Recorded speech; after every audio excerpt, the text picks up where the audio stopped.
Salut, aujourd'hui on se retrouve pour une vidéo où je réponds aux questions que vous m'avez posées, enfin aux questions, à quelques questions, vraiment une minorité de questions d'ailleurs parce qu'il y a eu beaucoup trop de questions. Et puis voilà, c'est parti. Premier truc que j'ai noté, c'est quand c'est que je vais faire un tour du jardin, qu'on va visiter un petit peu le jardin. Donc c'est très prochainement, ce sera peut-être pas la semaine prochaine, peut-être pas la semaine d'après, mais rapidement, je vous proposerai une vidéo assez longue où on fera un tour du jardin. Voilà, donc ça va arriver prochainement. Pareil sur les mares étanches. Donc là la question c'est comment est-ce qu'on fait pour rendre des mares étanches si on veut pas mettre de bâche, pas de béton. En gros c'est ça l'idée. Donc moi j'ai de la chance d'avoir des sources, donc ça me permet de faire couler de l'eau en permanence dans des trous dans la terre. Du coup la terre se gorge, l'argile qui est dans la terre se gorge d'eau, ça devient étanche et du coup ça marche comme ça tout simplement chez moi. Si vous voulez faire des mares étanches et que vous n'avez pas de source, d'autres façons de faire c'est des mares avec de la chaux. Ça marche, on peut faire des mares juste avec de la chaux. On peut faire des mares avec de la bentonite, c'est un argile qu'on peut acheter également qui permet de rendre étanche une mare. Mais ça ne sera pas totalement étanche comme une bâche plastique ou du béton. Je sais que ça fait longtemps que je parle de faire une vidéo sur les mares, je le ferai mais j'ai envie d'aller voir des mares totalement différentes de ce que je fais moi pour avoir une vision très globale parce que moi je fais plus ou moins tout le temps la même chose, hein. Je fais un trou et il y a de l'eau qui coule dedans et ça me fait une mare. Mais je connais des personnes qui ont fait des mares avec de la chaux, de la bentonite, du béton, des bâches plastiques et en fait je pense que ça pourrait être intéressant de voir toutes ces mares différentes pour lister les avantages et les inconvénients de chacune d'elles. Mais voilà, moi pour rendre mes mares étanches, en fait, juste je fais des trous, je compacte légèrement et puis l'eau qui rentre dedans sature l'argile et du coup ça devient étanche comme ça. J'espère que je réponds à la question approximativement au moins. Comment est-ce que j'envisage les 30 prochaines années? Ma vision de la collapsologie, effondrement, tutti quanti.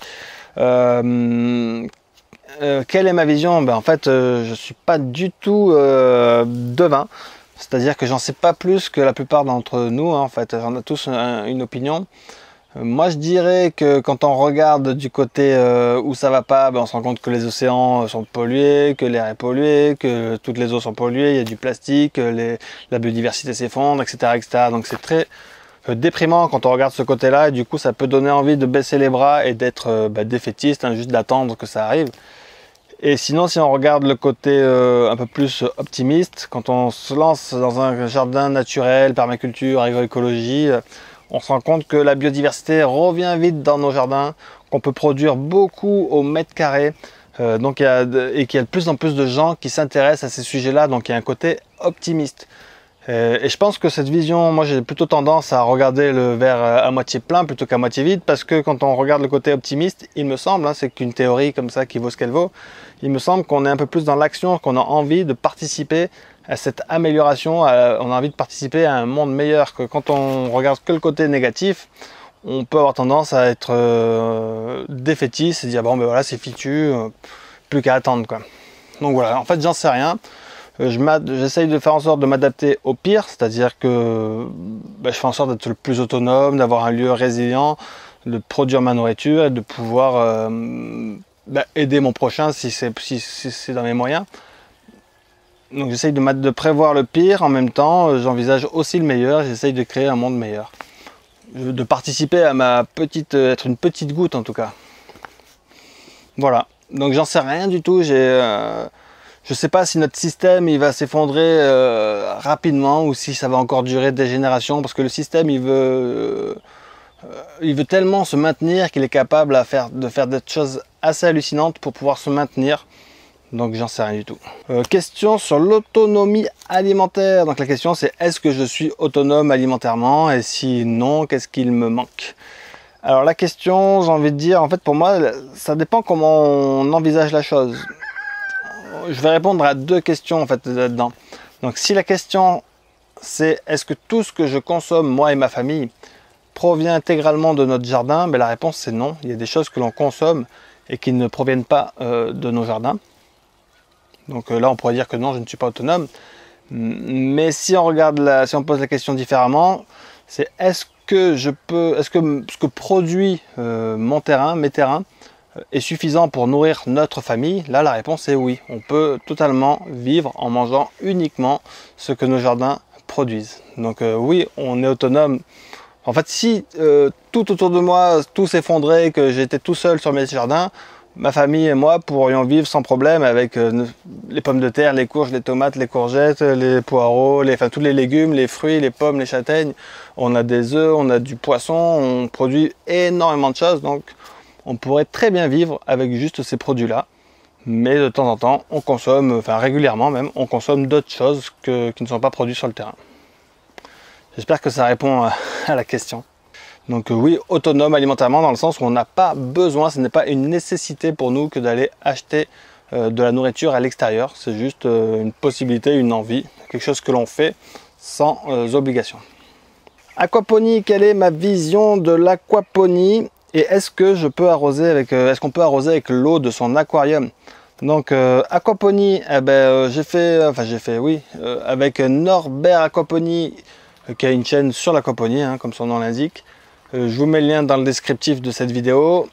Donc il m'avait posé une question, une vidéo, enfin plusieurs questions, une vidéo assez longue au sujet de l'aquaponie. Donc si ma vision de l'aquaponie t'intéresse, je t'invite à aller voir cette vidéo, le lien dans le descriptif de cette vidéo aussi. Norbert Aquaponie, question à Damien Decars, tu dois pouvoir trouver comme ça aussi. Et est-ce qu'on peut arroser avec l'eau de son aquarium? Ben, je dis oui, carrément. L'eau de l'aquarium, elle est parfaite pour arroser. Ça dépend si c'est de l'eau chaude ou froide, mais généralement elle est plus chaude que l'eau d'un forage. Donc l'eau, elle sera à une bonne température, elle sera enrichie en excréments de poissons et autres minéraux qui sont dans ton aquarium. Donc oui, l'eau de l'aquarium, parfait pour arroser tes plantes. De la même manière, l'eau des mares, c'est génial pour arroser des plantes. Hein. Tac, tac, tac, tac, tac. Ah oui, alors, est-ce que la polyculture permet de ne pas avoir besoin de faire des rotations de légumes? Donc oui, tout à fait. La polyculture permet de ne pas avoir besoin de faire des rotations de légumes. Moi, dans la serre, je ne fais pas de rotation de légumes. Et il y a plein d'endroits où je ne fais pas de rotation de légumes, je fais juste de la polyculture. Ça marche très très bien. Peut-être que ce qu'on pourrait ajouter à ça, c'est être un petit peu vigilant quand même. Si on voit que chaque année, il y a un problème qui est trop présent, j'en sais rien, moi, si on a du mildiou, admettons, sur nos tomates chaque année, peut-être ça vaut le coup de faire une période où on ne cultivera pas de tomates sur cette zone en tout cas, histoire de faire, ou de plantes sensibles au mildiou, histoire de faire disparaître le mildiou avant de revenir. Ou admettons que sur les pommes de terre, on est plein de doryphores. Ça vaut le coup de ne plus remettre des pommes de terre à cet endroit-là pendant quelques années, le temps que les doryphores disparaissent gentiment. Donc je dirais que oui, sans problème, mais avec un petit œil vigilant quand même pour voir que tout aille bien. Mais oui, une bonne polyculture, ça remplace les rotations, surtout pour un potager familial. Quand on est sur du maraîchage commercial, c'est plus simple de faire des rotations parce qu'on a des grandes quantités de telle plante, une grande quantité de telle autre plante, une grande quantité de telle autre plante. Et du coup, les rotations sont quelque chose de très efficace pour du maraîchage commercial. Mais pour du maraîchage, du potager familial, pas besoin de rotation. Ah oui, la fin d'azote. Donc on parle souvent de la fin d'azote hein, quand on met trop de carbone sur le sol. Les plantes, on peut pousser correctement en besoin d'azote, mais le carbone pour se dégrader, il va prendre un peu de l'azote du sol et du coup on a ce qu'on appelle des plantes qui poussent pas très bien parce qu'elles ont une fin d'azote. Voilà, pour un truc très rapide. Et en gros, comment elle se manifeste cette fin d'azote? Comment est-ce qu'on peut voir que cette fin d'azote a lieu sur nos végétaux? Je dirais que en fait les végétaux souvent ont un feuillage très vert clair. Quand il y a cette fin d'azote, par exemple le plant de tomate, au lieu d'avoir le feuillage vert foncé quand elles sont jeunes, elles doivent avoir un beau vert on va dire, qui ne tire pas trop vers le jaune. Et quand ce feuillage là tire vers le jaune, ça peut être dû à une fin d'azote. Ça peut être dû à d'autres choses aussi. Hein. Il y a la chlorose, il y a trop d'eau, manque d'eau, enfin il y a plein de choses qui font ça, mais ça peut être une façon de voir ça. La fin d'azote, en gros, on va se rendre compte que nos plantes poussent pas très bien et qu'elles ont tendance à être plutôt couleur claire. Voilà. Si la couleur est claire mais que tes végétaux poussent très bien, t'as pas de problème en fait. Par contre, si c'est vert clair et que ça pousse très lentement, tu as probablement cette fin d'azote. Alors là, il y a plein de façons d'y remédier, hein, de l'urine au jardin, enfin il y a plein de façons, du crottin, rajouter de l'azote de la tonte, il y a plein de façons d'apporter de l'azote à son sol. La Milpa, donc la Milpa c'est l'association maïs sur lesquels on fait grimper des haricots grimpants et par terre courent des courges. Donc la question c'est quelle est la méthode à suivre pour pouvoir faire cette Milpa. Donc ce que je recommande de faire, en fait, ça va dépendre de quelle variété de maïs, variété de haricots et quelle variété de courge. Mais disons que si on veut faire une réponse assez généralisante, on va planter nos maïs d'abord, et une fois que ces maïs font aller 15 cm, 15-20 cm, ça dépendra un peu de la vigueur du haricot. Quand nos maïs sont 20 cm, on va commencer à planter haricots et courges à ce moment-là, à côté des maïs. Et donc le maïs va continuer à grandir, le haricot va sortir de terre et va grimper sur le maïs, et les courges vont courir au sol. Voilà. Après, si tu as un haricot très à croissance rapide, par exemple, moi j'ai le haricot sabre Elda qui a une belle croissance rapide. Là, il vaut mieux attendre carrément que le maïs fasse 35 cm avant de planter ses haricots et les courges. Donc voilà. En gros, tu attends que ton maïs soit un peu grand et tu plantes courges et haricots entre les plants. Et tout ça, tout le monde espacé de 20 cm et c'est bon, c'est parfait quoi. J'ai fait un paillage avec de la laine de mouton. Et donc, quel est le résultat? Qu'est-ce que ça devient? Je vais filmer ça, comme ça on va voir. Et je dirais que le paillage en laine de mouton, ça y est, c'est enfin, il est toujours présent parce qu'il se dégrade très lentement. Hein. La laine de mouton, ça met très longtemps à se dégrader. Mais là, je remets des nouveaux paillages par-dessus, ça se mélange gentiment et ça a tendance à... C'est efficace en fait, ça fait un bon anti-herbe, un bon isolant thermique. Je trouve que c'est un très bon paillage, le paillage en laine de mouton. La première année, je dirais même que ça évite d'avoir des problèmes de limaces. Elles n'aiment pas trop, j'ai l'impression, de se balader sur la laine de mouton parce que c'est assez gras au début quand on récupère la laine de mouton, c'est très gras. J'ai l'impression que les limaces n'aiment pas trop ça. Bon là, la deuxième année, elles se baladent dessus sans problème. Et donc voilà, je dirais que plutôt efficace le paillage avec de la laine de mouton. Qu'est-ce que je pense du greffage des légumes? Donc c'est souvent les aubergines greffées, les poivrons greffés. Ouais, c'est souvent ça. Hein. Qu'est-ce que j'en pense? Moi je préfère des légumes qui n'ont pas besoin d'être greffés en fait. Il y a tout un tas de variétés d'aubergines à croissance rapide qui sont productives sans être greffées. Voilà, je préfère ça. Mais après, pourquoi pas, si on a peu d'espace, qu'on veut produire beaucoup d'aubergines, beaucoup de poivrons sur un petit espace, ces plants greffés peuvent être intéressants. Ouais, ils sont greffés sur tomates souvent. Et du coup, ça leur confère une grande vigueur, la vigueur de la tomate en fait, pour des aubergines ou des poivrons. Donc ça peut être intéressant. Mais après, si on veut faire perdurer ça, être autonome avec ça, il va falloir faire ses semences et regreffer chaque année. Je suis pas un très grand défenseur de ça, mais je comprends tout à fait l'intérêt. Et d'ailleurs, il m'est arrivé d'avoir des aubergines greffées ou des poivrons greffés, et la productivité est beaucoup plus grande que sur des aubergines et des poivrons non greffés. Hop, allez, je ne vais pas faire 50 000 questions. On va parler un petit peu du séchoir solaire. C'est une question qu'on m'a posée plein de fois sous des formes différentes, hein, par de provenances différentes. Donc j'ai fait une vidéo sur le séchoir solaire et on me demande si on n'a pas d'ardoise, qu'est-ce qu'on peut utiliser parce que tout le monde n'a pas accès à de l'ardoise.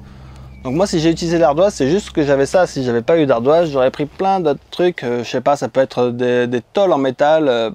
Pourquoi pas utiliser la peinture noire si on a de la peinture noire alimentaire. Voilà, des tôles en métal, ça peut être... Il y a beaucoup de gens qui font des chauffages un peu dans le même principe que ce que j'ai fait, avec des canettes en aluminium, là, genre canettes de soda, tout ça, qui sont percées. Du coup, ça fait des tubes qui sont peints en noir et ça chauffe dans ces tubes et l'air circule là-dedans.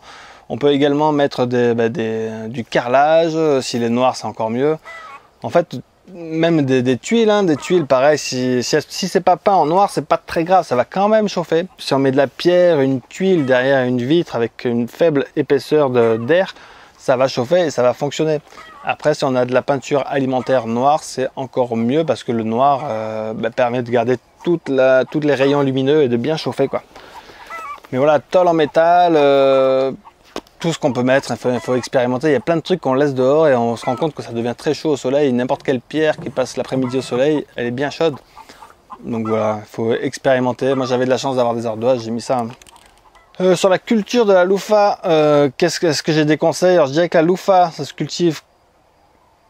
La façon de le cultiver, je dirais que c'est très proche des concombres, c'est-à-dire que ça n'aime pas trop le froid, ça aime bien les chaleurs et une stabilité, pas trop d'amplitude thermique. Quand ça descend trop bas la nuit, ça n'aime pas trop. Donc la louffa, pour moi, c'est une plante qui se cultive très bien dans une serre, là, dans le Limousin, dans une serre, c'est parfait. En extérieur, ça marche moyen, sauf si c'est exposé sur un mur sud, hein, par exemple.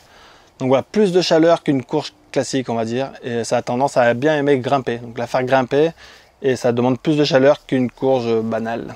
Donc voilà pour mes conseils culture de Loufa. Est-ce que je vais continuer à faire des vidéos sur les légumes de A à Z? Donc on m'a demandé, je sais pas, j'ai pas noté, mais on m'a demandé, je crois, l'aubergine, les panais, les topinambours, etc., etc. Donc oui, les légumes de A à Z, je vais continuer, mais je vais le faire doucement, de temps en temps. Là, cette année, je crois que sur les légumes de A à Z, j'ai fait la carotte et l'aziminier, je crois que c'était cette année. Et puis l'année d'avant, j'ai dû faire la laitue, le tournesol et le radis peut-être, et avant ça, les tomates. Enfin bon, bref, j'en ai fait plein, mais c'est vrai que je les fais petit à petit. Je me mets pas trop la pression. En fait, quand j'ai envie de faire une vidéo sur un légume de A à Z, ou une plante de A à Z d'ailleurs, ben, je vais le faire tranquillement. Oui, quand j'ai créé la serre, j'avais parlé du fait que j'aimais pas tellement le plastique, hein, de cette serre, et que probablement que je ferais, quand je devrais changer la bâche, hein, les bâches c'est censé durer 5, 6, 7, entre 5 ans et 10 ans. Donc quand je devrais changer la bâche, j'envisage de faire différemment.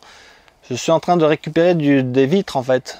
Moi j'aimerais bien à terme mettre des vitres partout à la place des bâches. Même si ça changera la forme, ça ne sera pas aussi arrondi, ça sera peut-être plus d'angle, mais voilà, ce que j'aimerais faire à terme, quelque chose de beaucoup plus durable. Le problème des vitres, c'est que le simple vitrage, ça craint la grêle, et donc j'ai pas envie que dès qu'il y a de la grêle, ma serre elle explose. Donc c'est ce truc là qu'il faut que je réfléchisse. Et après voilà, entre les vitres, je pense qu'il y aura des bandes de torchis qui feront le lien entre les vitres, ça fera de la masse thermique. Voilà, ça c'est l'idée, mais pour l'instant juste j'accumule le verre et j'en ai pas encore suffisamment.